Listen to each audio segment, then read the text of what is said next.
আসসালামু আলাইকুম। আমি আজকে স্টিকার বানিয়ে দেখাবো। সেই জন্য আমি এখানে কিছু পিকচার ড্র করে নিয়েছি এবং এগুলোকে কেটে নিব। সাইডে অবশ্যই জায়গা রেখে কাটতে হবে, একেবারে গা ঘেঁষে কাটা যাবে না। ক্লে যে প্যাকেটে থাকে সেই প্যাকেটটা আমি এখানে ইউজ করছি। পেপারটি আমি মাঝ বরাবর কেটে নিব। তারপরে একটি টেপ বিছিয়ে টেপের মাঝ বরাবর দুই পেপারটা দিয়ে দিব। তারপরে এটিকে উল্টিয়ে ছবিগুলো এভাবে সাজিয়ে নিব। তার উপরে আর একটি কস্টেপ লাগিয়ে দিব। তারপরে এগুলোকে কেটে নেব। অবশ্যই সাইডে জায়গা রেখে কেটে নিতে হবে।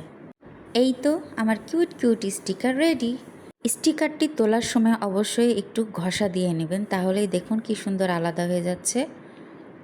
এটি তোলা খুবই ইজি। দেখুন তো কত কিউট লাগছে, তাই না? তাহলে আজকে এই পর্যন্তই। আল্লাহ হাফেজ।